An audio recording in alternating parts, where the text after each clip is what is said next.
Hello guys, in the previous video we have seen break expression in Kotlin. Today we are going to check continue statement in Kotlin. So let's begin. I am Iterators, welcome you in our channel. First of all, thank you to subscribe our channel. And if you are new, then subscribe our channel to get daily updates. So in Kotlin, continue statement is used to repeat the loop. It continues the current flow of program and skip the remaining code at the specific condition. So let's see the syntax. We can write continue by defining continue keyword.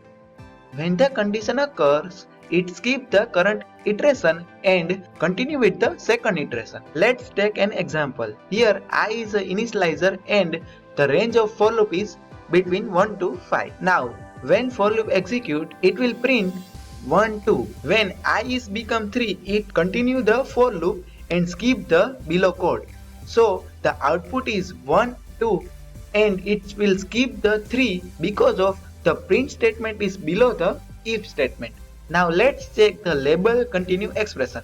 In Kotlin, label continue expression is used for repetition of specific loop. This is done by using continue expression with @ sign followed by label name.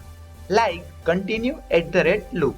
Here loop is a label name. Let's take an example of labeled continue expression. Here we can see two for loop. Now when program execute, it will first execute the first loop. So I and j is initialized as 1. Now it checks the condition that I is equal to 2. So in the loop first I is not equal to 2. So it's continue the loop and print the numbers. In the second loop, I is set as 2 and j is set as 1.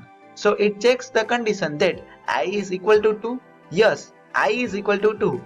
So it continues the loop by skipping the remaining code. And at the third time I is set as 3. So condition check that I is equal to 2. No. So it will execute and it will print the numbers. I hope you have understand continue and label continue expression. Thank you guys for watching this video. Don't forget to like, share and subscribe.